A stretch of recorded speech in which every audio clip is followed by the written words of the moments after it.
Salauddin Ayyubi मुस्कुराया और अली से कहा, तुम यकीनन मेरे दिल का राज जान जाते हो। मेरा मंसूबा यही है जो मैं अभी तुम्हें नहीं बताना चाहता था। किसी से इसका जिक्र न करना। अली बिन सुफियान में यही वस्फ था कि दूसरों के दिलों के राज जान लेता था और गैर मामूली तौर पर ज़हीन था। वो कुछ और कहने वाला ही था कि उनके सामने कई और मशालें रोशन हो गई। जमीन पर बेशकीमती कालीनें बिछे हुए थे। शहनाई और सारंग का हिस्सा मीठा सुर और पुरसौर नगमा उभरा कि मेहमानों पर सन्नाटा तारी हो गया। एक तरफ से नाचने वालियों की कतार नमूदार हुई। 20 लड़कियां इसी बारीक और अंग नजर आने वाला लिबास नफीस पहने चली आ रही थी, जिसमें उनके जिस्म का अंग अंग नजर आ रहा था। हर एक का लिबास बहुत बारीक चौगा सा था, जो शानों से टखनों तक लंबा था। उनके बाल खुले हुए थे और ऐसी रेशम का हिस्सा नजर आ रहे थे जिसका उन्होंने लिबास पहन रखे थे। सेहरा की हल्के हल्के हवा से और लड़कियों की चाल से ढीला ढाला लिबास हिलता था तो यूँ लगता था जैसे फूलदार पौधों की डालियां फिजा में आ रही हो। हर एक के लिबास का रंग जुदा था। हर एक की शक्ल और सूरत एक दूसरे के मुख्तलिफ थी, लेकिन हुस्न और जिस्म की लचक में सब एक जैसी थी। उनके मरमरी बाजू उरिया के थे। वो चलती आ रही थी लेकिन कदम उठते नजर नहीं आते थे।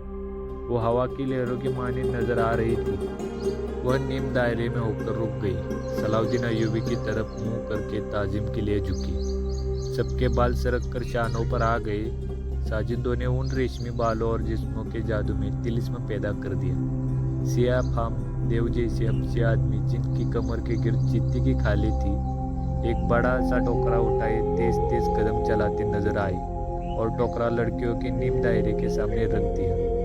साज सपेरों की बीन की धुन बजाने लगी। हबशी मस्त सांडों की तरफ पुकार मारते हुए गायब हो गई। टोकरी में से एक बहुत बड़ी कली उभर उठी, फूल की तरह खिल गई। जो लगता था जैसे सुर्ख बालों में से चांद निकल रहा हो। यह लड़की इस दुनिया की मालूम नहीं होती थी। उसकी मुस्कुराहट भी आरजी नहीं थी। उसके बाल भी चमक भी मिस्री किसी लड़की की चमक नहीं थी। जब लड़की ने फूल की छोटी पत्तियों में से बाहर कदम रखा, उसकी जिस्म की लचक ने तमाशाइयों को चकित कर दिया। अली बिन सुफियान ने सलाउद्दीन अय्यूबी की तरफ देखा। उसके होठों पर मुस्कुराहट थी। सलाउद्दीन अय्यूबी ने मुस्कुराकर उसके कान में कहा, मुझे तवक्को नहीं थी कि यह इतनी खूबसूरत होगी। नाजी ने सलाउद्दीन अय्यूबी के पास आकर कहा, अमीर मिस्र का इकबाल बुलंद हो। इस लड़की का नाम ज़कोई है। इसे मैंने आपके खातिर सिकंदरिया से बुलाया है। ये पेशेवर रक्कासा नहीं है और इस्मत फरोज भी नहीं। रस्क से इसे प्यार है। शौकिया नाचती है, किसी महफिल में नहीं जाती। मैं इसके बाप को जानता हूँ, साहिल पर मछलियों का कारोबार करता है। ये लड़की आपकी हिकमतमंद है, आपको पैगंबर मानती है। मैं इत्तेफाक से इसके घर इसके बाप से मिलने गया तो इस लड़की ने इल्तिजा की कि सुना है सलाउद्दीन अय्यूबी अमीर मिस्र बनकर आए हैं। खुदा के नाम पर मुझे उनसे मिलवा दो। मेरे पास अपनी जान और रस्क से सिवा कुछ नहीं जो मैं उस अजीम हस्ती के कदमों में पेश करूं। काबिल सद एहतराम अमीर, मैंने आपके रस्क की इज्जत इसलिए मांगी थी कि इस लड़की को आपके हुजूर पेश करना चाहता था। आपने इसे बताया था कि मैं अपने सामने किसी लड़की को रस्क और उरिया की हालत में नहीं देख सकता। सलाउद्दीन अय्यूबी ने कहा, ये लड़कियां जिन्हें आप मसलूब लाए हैं बिल्कुल नंगी है। आली मकाम नाजी ने खिसकाना होकर जवाब दिया, मैंने बताया था कि अमीर मिस्र रस्क का नापसंद फरमाते हैं, लेकिन यह कहती थी कि वो मेरा रस्क पसंद करेंगे क्योंकि मेरा नाच रस्क में दावत गुनाह नहीं। यह एक बाइस्मत लड़की का रिस्क होगा। मैं सलाउद्दीन अय्यूबी के हुजूर में अपना जिस्म नहीं, मैं अपना फन पेश करूंगी। अगर मैं मर्द होती तो सलाउद्दीन अय्यूबी की जान की हिफाजत के लिए उसके मुआफिस दस्ते में शामिल हो जाती। आपका कहना क्या चाहते? सलाउद्दीन अय्यूबी ने पूछा कि इस लड़की को अपने पास बुलाकर उसे खिराजे तहसीन पेश करूं कि तुम अपने जिस्म को हजारों मर्दों के सामने नंगा करके बहुत अच्छा नाचती हो। उसे इस पर शाबाश कहूँ कि उसने मर्दों की जिनसी जज्बात भड़काने में खूब महारत हासिल की है। नहीं है मेरी मिस्र, नाजी ने कहा, मैं उसे इस वादे पर यहाँ लाया हूँ कि आप उसे शर्फ़े बार या भी बख्शेंगे। यह बड़ी दूर से ऐसी उम्मीद पर आई है। जरा देखिए इसे, इसके रिस्क में पेशावर तासुर नहीं, खुद सुपुर्दगी है। देखिए वो आपको कैसी नज़रों से देख रही है। बेशक सिर्फ इबादत अल्लाह की जाती है, लेकिन यह रस्क के अदाओं से, इक़्क़त से, मकरूम निगाहों से आपकी इबादत कर रही है। आप इसे अपने खेमे में आने की इजाज़त दे दें, थोड़ी सी देर के लिए।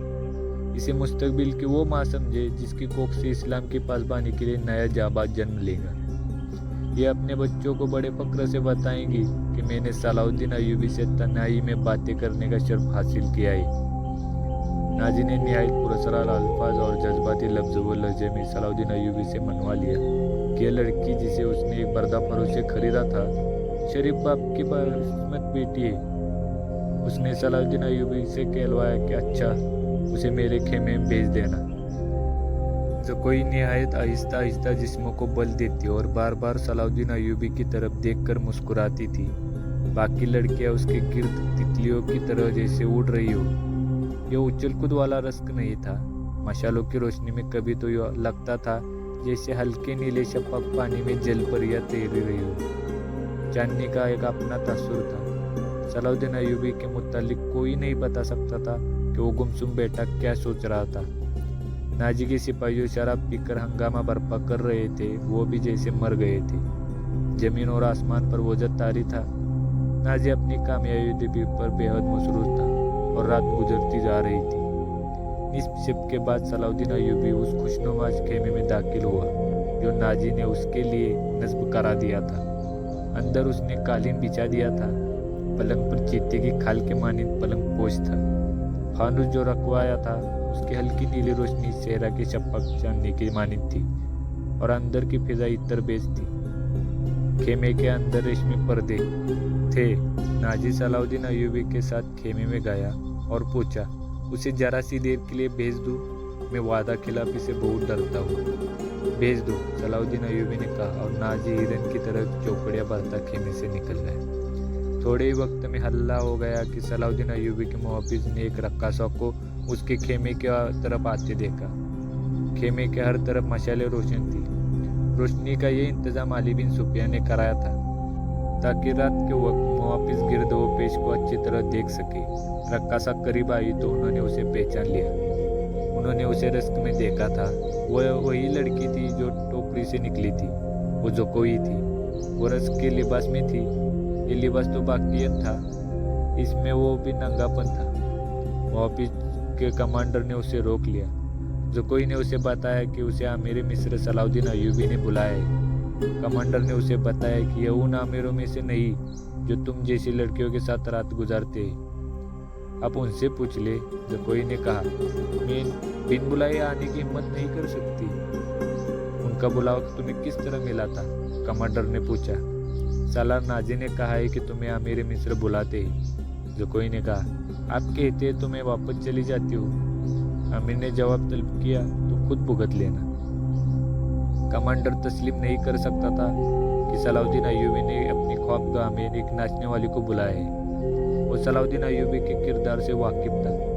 उसके इस हुक्म से भी वाकिफ था कि नाचने गाने वाले से ताल्लुक रखने वाले को कोड़े लगाए जाएंगे। कमांडर पेशो पेश में पड़ गया। सोच कर उसने जुर्रत की और सलाहुद्दीन अय्यूबी के खेमे में चला गया। सलाहुद्दीन अय्यूबी अंदर टहल रहा था। कमांडर ने डरते डरते कहा कि बाहर एक नाचने वाली खड़ी है, कहती है कि हुजूर ने उसे बुलाया है। सलाहुद्दीन अय्यूबी ने कहा, उसे अंदर भेज दो। कमांडर बाहर निकला और जकोई को अंदर भेज दिया। मुहाफिजों को तवक्को थी कि उनका अमीर और सालार आजम उस लड़की को बाहर निकाल देंगे। वो सब इसकी गर्जा आवाज़ सुनने के लिए तैयार हो गए थे, मगर उन्हें ऐसी आवाज़ सुनाई नहीं दी। रात गुजरती जा रही थी। अंदर से धीमी धीमी बातों की आवाज़ सुनाई देने लगी। मुहाफिजों का कमांडर बेकरारी के आलम में इधर उधर टहलने लगा। एक मुहाफिज ने उसे कहा, क्या यह हुक्म सिर्फ हमारे लिए है कि किसी नचने वाली के साथ ताल्लुक़ रखना जुर्म है? हाँ, उसने जवाब दिया, हुक्म सिर्फ मातहतों के लिए और कानून सिर्फ आवाम के लिए होते हैं। अमीर मिस्र को दुर्रे नहीं लगाई जा सकती। बादशाह का कोई किरदार नहीं होता। कमांडर ने जलकर कहा, सलाहुद्दीन अय्यूबी शराब भी पीता होगा। हम पर झूठी पासबानी का रोप जमाया जाता है। उनकी नज़रों में सलाहुद्दीन अय्यूबी का जो बुत था वो टूट फूट गया। उस बुत में से एक अरबी शहजादा निकला जो अय्याश और बदकार था। परसाई के पर्दे में गुनाह का मुस्तकिब हो रहा था।